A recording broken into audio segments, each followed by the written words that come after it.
¿Qué tal? ¿Cómo están? Muy buenos días. Yo soy el doctor Víctor Alfonso Martínez Díaz. El día de hoy vengo a hablarles sobre el PET-CT en oncología pediátrica. Antes que nada, agradezco al grupo coordinador del séptimo Congreso de Imagenología del Centro Médico Nacional 20 de noviembre por esta nueva invitación. Para poder hablar sobre el PET-CT en oncología pediátrica, tenemos que entender que el uso del PET-CT en este tipo de grupo etario va a ser bastante limitado debido a la rareza de las neoplasias que se presentan en este grupo etario. Esto hace que pues obviamente el uso del PET-CT no esté tan divulgado como en la población adulta y pues obviamente no se sabe si tendremos algún beneficio realmente significativo por el hecho de que no hay falta de estudios multicéntricos que nos brinden esta información, ¿no? Y sabemos muy bien que pues en este grupo etario estaríamos utilizando 2 veces la radioactividad porque pues obviamente una parte de la tomografía y la otra de la medicina nuclear que viene siendo el uso de los radiofármacos, que pues obviamente importan en la radiosensibilidad de este paciente pediátrico y tendríamos que saber realmente si hay algún beneficio clínico que sobrepese los riesgos. ¿Y cuáles son las neoplasias pediátricas más frecuentes en donde generalmente se utilizaría el PET-CT? Pues bueno, están abordadas por los tumores cerebrales, las neoplasias de hueso y tejidos blandos, el osteosarcoma, el sarcoma de Ewing, los neuroblastomas y los linfomas. Yo creo que de todos este grupo de patologías, los más importantes desde mi punto de vista y que son los que yo podría decirles que el uso del PET realmente es útil, es en tumores cerebrales y en los linfomas. Obviamente las demás neoplasias que se presentan aquí también tienen cierto grado de uso clínico en el aspecto de que el PET puede aportar mayor información, pero yo creo que de estos dos que les acabo de mencionar con anterioridad son como los que mayor auge han tenido en los últimos años.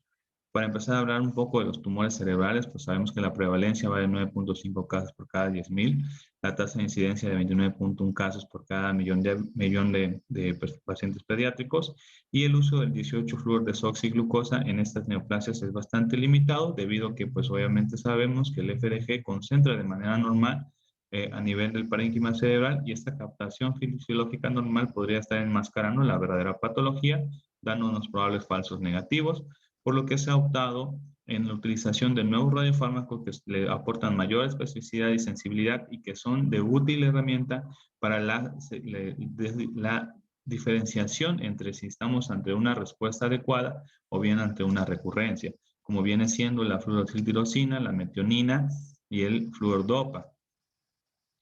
Vamos a empezar a hablar sobre el 18-fluorotiltirosina. Es un marcador de transporte aminoácidos a través del sistema transportador L, es decir, la usina preferente. Se va a unir a estos receptores llamados LAT2 y lo importante de este receptor es que la incorporación de LAT2 solamente se sobreexpresa en tumores que realmente son de patología maligna, ¿no? Es muy difícil, o más bien dicho, no se sobreexpresa en patologías de tipo inflamatorio o benigno. Esto hace que pues, la fluorotiltirosina en los últimos años tenga el mayor auge posible en el hecho de que podría estar relacionada con una mayor precisión diagnóstica, tanto sensibilidad y especificidad en la detección de esa sospecha que obviamente está de si es una patología benigna o es una patología maligna y sobre todo también, como lo veremos más adelante, en el hecho de si es una recurrencia versus una respuesta al tratamiento y sus cambios son solamente inflamatorios.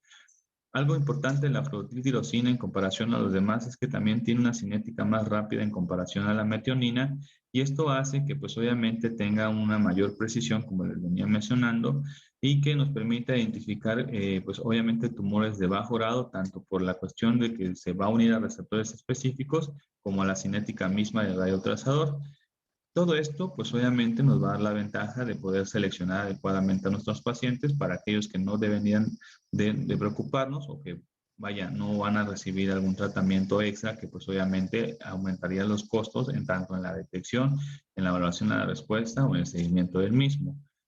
En la fluorotiltirosina realmente se valora desde el punto de vista de captación tumor-fondo, como todos los demás, como veremos más adelante, en cuestiones de saber cuánto capta la lesión o la zona de interés versus la lesión sana contralateral.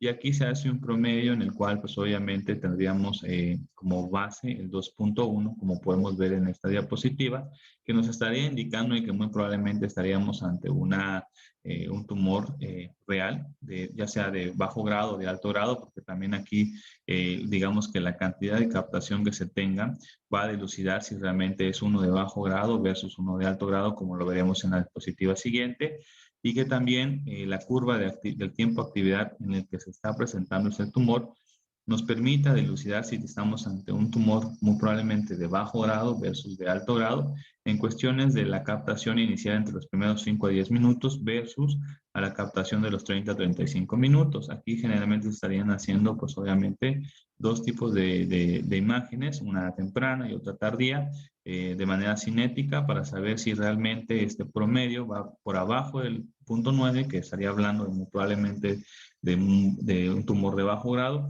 versus aquel que sea mayor a 0.9, que nos estaría hablando de un tumor de alto grado.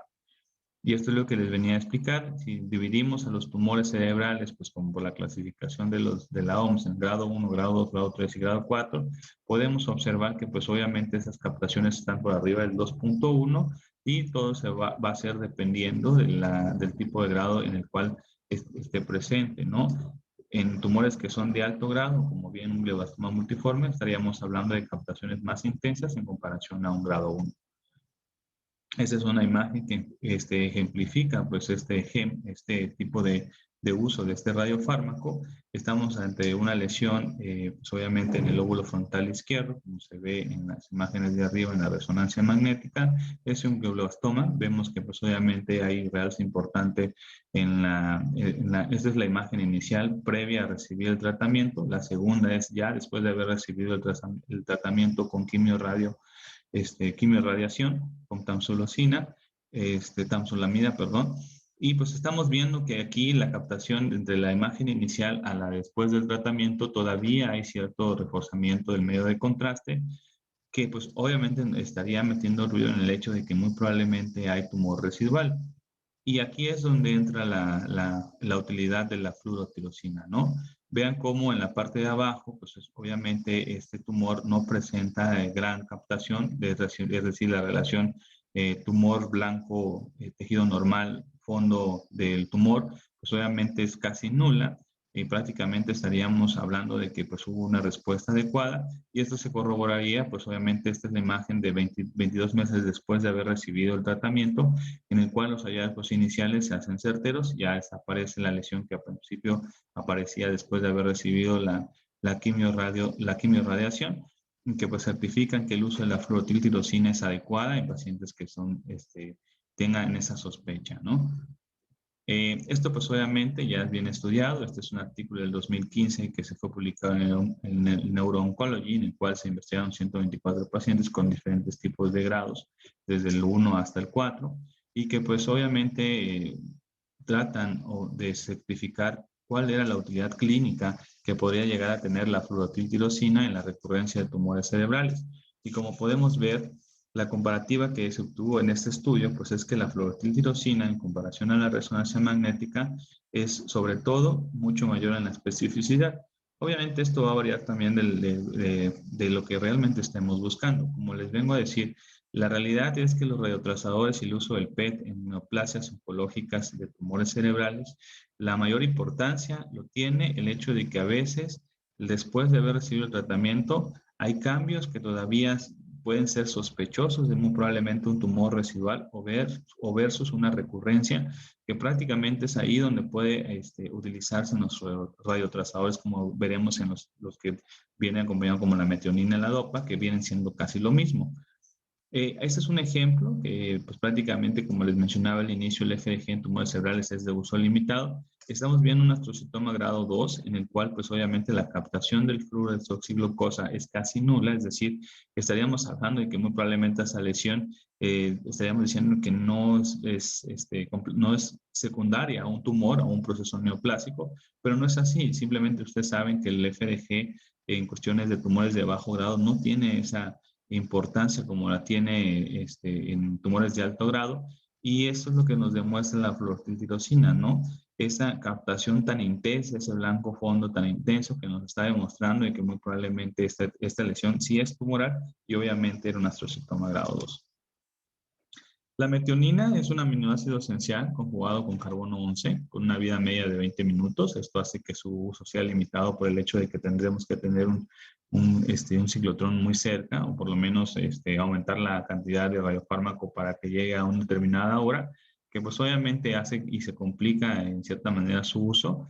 Es de valor diagnóstico en la clasificación y diferenciación, como les venía diciendo, entre recidiva y radionecrosis en gliomas, como ya bien lo habíamos mencionado, y es basado también en la captación tumor-fondo. Aquí generalmente la captación no se ve tan afectada en tratamientos que alteran la permeabilidad vascular dentro del tumor y el parénquima normal, como viene siendo a veces sí en la resonancia magnética, y tiene un alto rendimiento para poder diferenciar entre cambios post-tratamiento versus recurrencia tumoral, en los cuales, sobre todo, yo creo lo más importante es que la resonancia cerebral no fue concluyente, ¿no?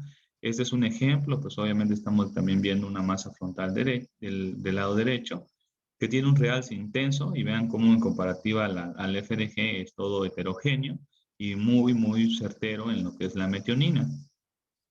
La DOPA es un análogo de L-DOPA, es decir, DL-dioxipirinananina, es un aminoácido precursor inmediato de la dopamina, es decir, análogo de la DOPA como tal, y la principal utilidad de este radiofármaco es la evaluación dopaminérgica presináptica, es decir, se utiliza mayormente en la enfermedad de Parkinson, de hecho está teniendo mucho auge en cuestiones de patologías de saber si realmente es un parkinsonismo primario versus uno secundario, pero también se ha sabido que penetra en ciertos procesos neoplásicos y esto es más que nada por el LAT1, es un receptor, pues como bien mencionábamos, como el LAT2, es un transportador de aminoácidos que pues obviamente también está presente en ciertos, más bien dicho, en todos los procesos neoplásicos, que pues obviamente hacen que le sea de utilidad tanto en la evaluación de recidiva versus radionecrosis.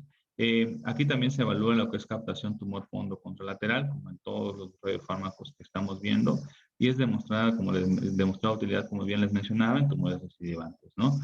Este artículo que pues prácticamente hace un systemic review, es decir, una revisión de la literatura acerca del uso de la DOPA, tanto en la enfermedad inicial, es decir, en la detección de enfermedad primaria, tanto en la correlación entre si es un tumor de bajo grado versus un alto grado, y sobre la discriminación de la recurrencia después del tratamiento, vemos que la sensibilidad y la especificidad del método prácticamente están por arriba del 70%, tanto en el diagnóstico inicial, en la diferenciación de tumores de bajo o alto grado, y sobre todo, y la más alta creo yo, en la determinación de si es una recurrencia versus hubo cambios por secundarios a tratamiento, ¿no?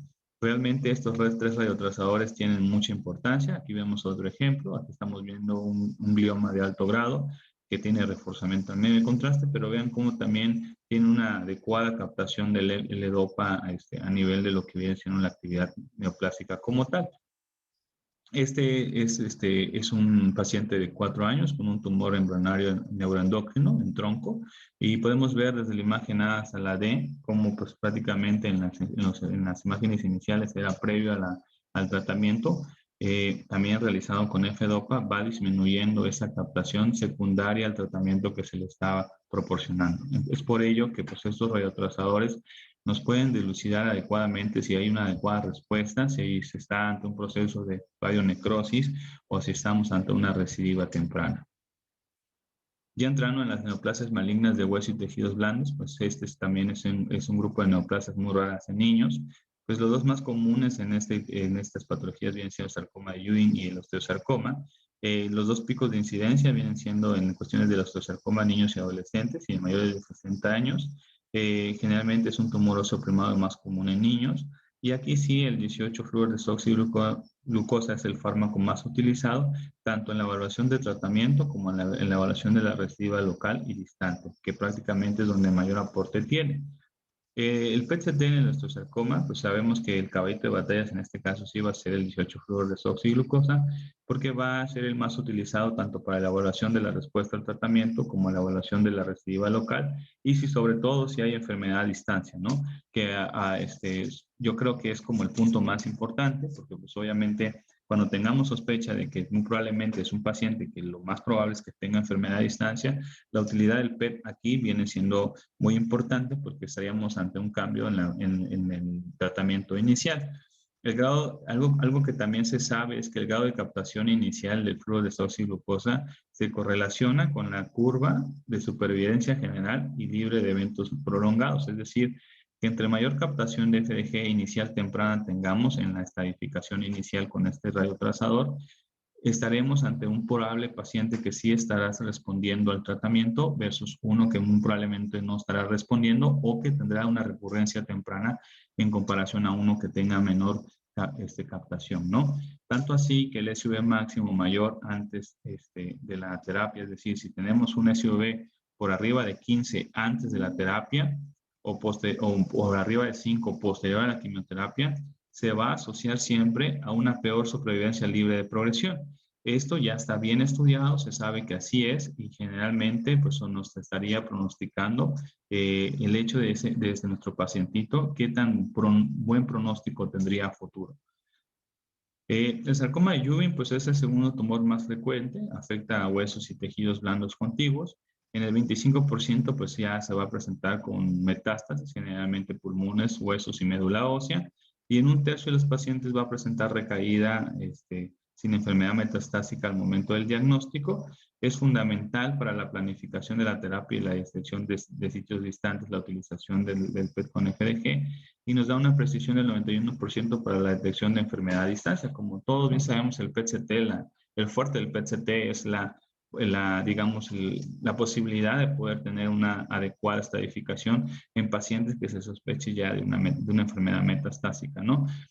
Lo que sí es que en la enfermedad primaria no muestra mayor rendimiento, es decir, no nos va a pronosticar así como en el osteosarcoma el hecho de que si tiene una captación alta o baja, el pronóstico libre de enfermedad, perdón, o bien el pronóstico que tendrá a esa respuesta a la terapia, ¿no? Este artículo, que pues prácticamente se evaluaron 36 pacientes que fueron tratados con eh, quimioterapia neoadyuvante y cirugía en un hospital de cancerología en Egipto. Se les hizo 2 PETs, uno antes y después de la quimio neoadyuvante. La respuesta se correlacionó con histopatología y se supo que el valor de SV máximo post quimioterapia menor a 2.5 podría diferenciar en cierta manera responderones buenos o malos. Lo importante de este artículo es que tal vez el PET-CT sí nos sirva para saber si es respondedor temprano o no va a ser respondedor a ese tratamiento. Por lo mismo de que pues obviamente tendríamos que utilizar un PET basal y uno después de la quimioterapia, realmente se ha limitado, pues estábamos hablando de cuestiones de emisiones radioactivas, que pues obviamente es un grupo, como les mencionaba en un inicio, con radiosensibilidad aumentada, que pues limitarían hasta cierta manera el hecho de que si realmente es benéfico o no, y tendríamos que estar seleccionando cierto grupo de pacientes, ¿no? Ese es un ejemplo, pues obviamente aquí estamos viendo lo que ejemplificamos anteriormente. Si tenemos un SV máximo de 2 menor a 2.5 después de la quimio, tendríamos una respuesta. Aquí el tumor inicial tiene un SV máximo de 10.2 antes del tratamiento y después el posterior al tratamiento un SV máximo de 2.1. En este contexto, pues obviamente estaríamos hablando de que muy probablemente el paciente tenga una respuesta favorable a la quimioterapia. En el neuroblastoma, generalmente, pues sabemos que los neuroblastomas son neoplasias extracanales sólidas más comunes que se presentan en menores de 5 años. El 50% de los casos se presentan como enfermedad metastásica al momento del diagnóstico, que pues obviamente haría la mayor utilidad en este caso del PET-CT. La elección del tratamiento y el pronóstico dependen del grupo de riesgo al momento del diagnóstico. Y la realidad es que en esta patología los métodos de medicina nuclear en la estadificación inicial, la recaída, la enfermedad refractaria, son bien conocidos, digamos que se sabe muy bien que la sensibilidad y especificidad de los métodos como es el metayodo benzilguanidina, que ya sea conjugada con yodo 123 o yodo 131, dan y aportan una excelente estadificación inicial. Lo importante y lo difícil, yo creo que desde el punto de vista de México, es que nosotros no disponemos de yodo 123. El yodo 123 es un radiofármaco de medicina nuclear muy caro, que generalmente no se produce en México, y obviamente eso limita su uso y pues hace que el yodo 131 todavía siga siendo el radiofármaco para la utilización de esta edificación en neuroblastoma. El yodo 131 es más energético. Sabemos que, digamos que es aún más, proporciona más daño por el hecho de que pues, es más, más energético que en comparación al yodo 123. Y pues obviamente hace que se limite su uso por el hecho de esta radiosensibilidad que estamos hablando desde el inicio. Algo importante y en el uso de la medicina nuclear aquí es que aquí sí se utiliza el concepto de terapnóstico. Diagnóstico es un concepto de medicina nuclear que generalmente está sobresaliendo en estos últimos años en el hecho de que muy probablemente nuestro radiofármaco que inicialmente nos sirva para estadificar y para valorar la respuesta nos pueda pronosticar el hecho de poder utilizarlo a dosis más altas para poder recibir un tratamiento con cierto tipo de ya sea como desde el punto de vista del mismo yodo 131 en este caso, o bien la utilización del lutecio marcado con ciertos receptores para poder tratar ciertas patologías, en este caso en neuroblastoma, como lo veremos más adelante. La realidad es que los radiotransductores PET se usan o se basan en el uso de análogos de noradrenalina debido a la expresión de receptores de noradrenalina de estas patologías, así también como la sobreexpresión de somatostatina. Estos tumores sobreexpresan receptores de somatostatina tipo 1 y 2 que hace o favorece la utilización de dos radiofármacos en específico, que viene siendo el Galo68 DOTATOC, que pues obviamente es un análogo de receptores de somatostatina, y el 18-fluoro-F-DOPA, como bien ya les mencionaba al inicio en tumores cerebrales, es un análogo de dopamina, que también podría ser utilizado en estas patologías por el mismo hecho de que son patologías que pues usan esta cuestión de receptores de noradrenalina. Las dianas moleculares en neuroblastoma pues son bastante amplias. De hecho, nosotros podríamos utilizar tanto, como les mencionaba en un inicio, métodos de medicina nuclear básicos como es el 99 tecnesio octreotide, el yodo 123-131 metayodo benzilguanidina. Desde el punto de vista molecular, es decir, desde el punto de vista PET-CT, estaríamos utilizando el 18-fluoro-FDG, porque se ha visto que también estos tumores, sobre todo en los que no son captantes tanto de metayodo benzilguanidina como los que no sobreexpresan receptores de somatostatina, que nos estarían hablando muy probablemente de un tumor un poquito más agresivo, llegan a captar 18-fluoro-FDG, como lo veremos más adelante. Hay varios patrones que podríamos encontrar en cuestiones de la utilidad de los diferentes radiofármacos.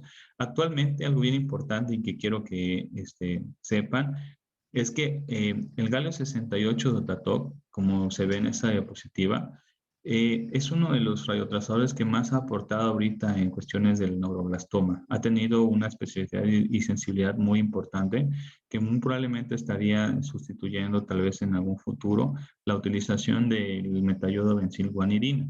El problema del galio 68 DOTATOC en México es que el galio 68 se ha complicado un poco en el hecho de poder obtenerlo y poder realizarlo, tanto así que se ha optado, y actualmente la UNAM ya lo está produciendo, un análogo de octreotide marcado con 18-fluoro, que es llamado el 18-fluoro aniota octreotide, que vendría siendo algo similar al tecnesio 99 octreotide, que tiene resultados muy prometedores, que son resultados muy similares al galio 68 DOTA y que nos permitirían tener ya más a la mano radiofármacos más accesibles para poder realizar estos diagnósticos.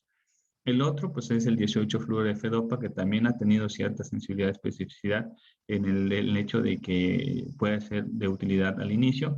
El problema de la utilidad del 18-F-DOPA es que sabemos que el 10%, como lo veremos más adelante, de los neuroblastomas no sobreexpresan o no son secretores de catecolaminas, y por eso mismo, pues obviamente este tipo de radiofármacos quedaría limitado, ¿no? Y sobre todo, el hecho de utilizar digamos, dianas de diagnóstico nos permitirían también utilizar tratamientos, es decir, el yodo 131 en dosis más altas podría ser de utilidad en pacientes que ya son catalogados como de salvamento, es decir, ya están en un estadio 4, es una enfermedad diseminada que muy probablemente la utilidad de la medicina nuclear sea nada más paliativa, O bien, lo más nuevo actualmente es el 1877 DOTA, que pues obviamente al hablar de receptores de somatostatina, muy probablemente tendríamos una respuesta, ¿no? En cuestiones de los 3 fármacos que les acabo de mencionar, entre la DOPA, el Dotatog y el metillodobenzoilguanidina, la sensibilidad y la especificidad en el diagnóstico de los tumores primarios, blandos o metástasis a hueso es muy similar. De hecho, yo aquí lo que resaltaría es que la sensibilidad del galio Dotatog, como se mencionaba a un inicio, es muy buena. Lo que limitaba su uso era el hecho de que no había tanta producción, pero eso yo creo que va a cambiar con el nuevo reemplazador análogo 18-fluoraniota octreotide, que pues obviamente va a ser más accesible en la utilización del PET en la esterificación en estas patologías, ¿no?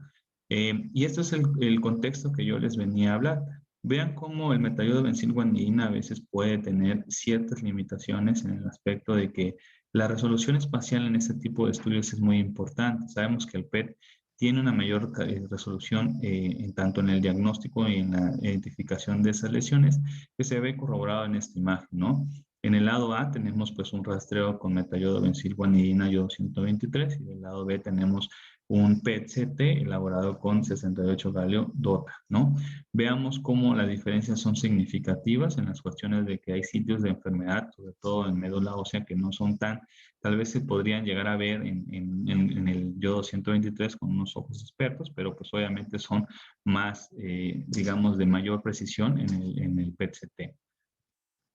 Y lo mismo sucede con el DOPA. Igual el DOPA tiene a tener mayor resolución, tiene a tener mayor detección de esas lesiones que muy probablemente se pueden ir en una imagen plana. El SPECT-CT ha mejorado mucho esta resolución espacial, pero también estamos hablando de que el tipo de emisión que tiene ese tipo de radiofármacos hace que pues obviamente el PET y su resolución espacial aumentada favorezcan el uso actualmente del PET-CT versus a los pues métodos convencionales de medicina nuclear, ¿no? Y bien, como les mencionaba anteriormente, un 10% no van a expresar receptores de noradrenalina, es decir, no son ávidos por el metillodobenzoilguanidina, no son ávidos por el DOPA, no van a ser ávidos por el DOTA. Y es aquí donde pues, estamos hablando de tumores más agresivos, que son menos diferenciados, en donde la utilidad del 18-fluorodesoxiglucosa va a ser de importancia, ¿no? Es por eso que pues en esta patología realmente ha tenido muchos resultados variables en tanto el uso de los fármacos que ya les vine a hablar del que son de cajón, como es el metillodobenzoilguanidina, a los nuevos fármacos que se están introduciendo como es el DF-DOPA y el galio-DOTA, y hasta la utilidad del FDG en ciertas patologías cuando sabemos que son tumores más agresivos que muy probablemente no tengan una respuesta adecuada al tratamiento inicial. Vamos a ejemplificar esto. Aquí tenemos, pues obviamente, un paciente con un metillodobenzoilguanidina en comparación a un FDG. Pueden ver que hay sitios de captación en los cuales son más presentes en el FDG.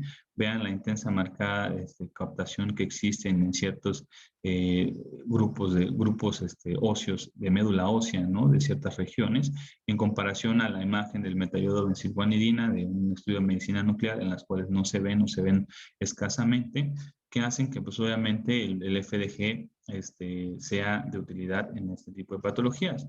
Pero bien, puede pasar en otro tipo de situación en el cual el FDG tenga, digamos, con mayor sitio de detección de lesiones metastásicas en comparación al metillodobenzoilguanidina, que también pues obviamente harían que su uso sea como de mayor utilidad. Y ya por último, pues que sea lo contrario, ¿no? De que el metillodobenzoilguanidina esté marcando el sitio de enfermedad, que no esté marcando el FDG. O sea, estamos ante 3 situaciones clínicas. Una en la que son similares, otra en la que el PET con FDG va a ser mayor, y esta última en la cual la captación va a ser mayor para el metillodobenzoilguanidina. Eso que estoy hablando a continuación hace que sean resultados variables. Es decir, el neuroblastoma es una de las patologías pediátricas que en el uso del PET es muy variable, ¿no? Desde mi punto de vista y como opinión particular, yo diría que si en dado caso se tuviera, de hecho hay unos artículos ahí que mencionan que muy probablemente el galio 68 DOTA y en este caso ya la nueva, el 18-fluoraniota octreotide, estarían identificando o estratificando de mayor como precisión a ese niño inicial para poder recibir un tratamiento. Y ya por último vamos a abordar los linfomas, sobre todo en esta parte el linfoma Hodgkin y el no Hodgkin. En cuestiones de los linfomas de Hodgkin, pues sabemos que en este tipo de grupo de pacientes, pues obviamente los adolescentes son donde más se van a presentar el linfoma Hodgkin. Cuando se presentan, el estirpe más común es la esclerosante nodular y se sabe bien que el método Ann Arbor modificada post-Cosbull es una de las mejores métodos para la estadificación inicial y sobre todo se sabe que el FDG es el estándar de oro para la estadificación, la valoración del método interín para saber si la terapia está o no respondiendo y para saber si hay una respuesta completa metabólica que nos estaría hablando de que nuestro tratamiento fue efectivo y que nos evalúa pues el pronóstico de la evaluación temprana a ese tratamiento, ¿no? Por eso, en este caso, yo creo que realmente no hay más que decir. Sabemos que el FDG en el linfoma viene a ser el estándar de oro, tanto para pacientes adultos como para pacientes pediátricos, y que pues obviamente es una de las cosas que más conocidas están, en el que cuando se tenga un paciente con linfoma de Hodgkin, lo principal es mandarlo a hacer un PET inicial, un PET intermedio, después de haber recibido ciertos ciclos de quimioterapia, para saber si hay que cambiar o modificar ese esquema inicial y para saber si hay una respuesta, un PET al final del tratamiento que nos diga que sí realmente hubo una respuesta completa. Algo que bien sabemos es la escala de Deauville, así es como nosotros evaluamos la valoración de la respuesta al tratamiento. La escala de Deauville es la que nosotros utilizamos cuando nos mandan estos pacientes para saber después del tratamiento, no en la estratificación, sino ya después del tratamiento, se trata de un paciente que ya respondió al tratamiento o que todavía persiste con la enfermedad. Se valoran 5 scores, va del 1 al 5. El 1 es que no hay captación, el 2 es que hay captación, pero ese sitio de captación es menor al mediastino. El 3 es que es mayor al mediastino, pero menor al hígado.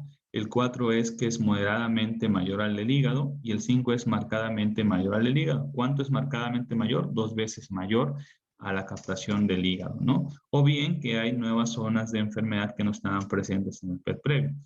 1, 2 y 3 estaríamos hablando a negativo para enfermedad linfoproliferativa, respuesta metabólica completa. 4 y 5 estaríamos hablando de positivo para enfermedad linfoproliferativa sin respuesta metabólica completa. Esta es la escala que nosotros evaluamos en nuestros reportes, es la que nosotros ponemos cuando evaluamos a un paciente con linfoma de Hodgkin para saber si hay una respuesta completa al tratamiento o bien hay enfermedad residual. Y es así como se debería de abordar.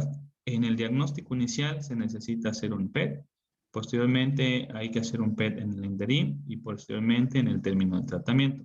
¿Cuáles son los dos panoramas que tengamos? Pues uno que no haya respuesta y uno con respuesta. ¿Cómo se va a ver esto? Pues bueno, en la parte de arriba tenemos los 3 PET de estadificación, interim y término de tratamiento. Pueden ver pues que la lesión que está marcada en rojo, pues prácticamente después de haber recibido ciertos ciclos de tratamiento, es mucho mayor a la del hígado, ¿no? Y a la del pool mediastinal, que nos está hablando de enfermedad positiva después de haber recibido los primeros ciclos de quimioterapia sin haber concluido los mismos, pero que ya ha recibido ciertos ciclos, que nos estaría hablando que al final del tratamiento ese paciente no va a tener respuesta metabólica.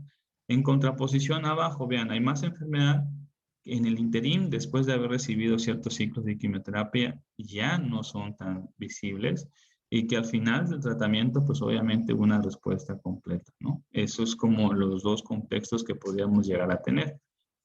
En los linfomas no Hodgkin, la verdad es que el linfoma no Hodgkin en este grupo de edad, en este grupo etario es poco común.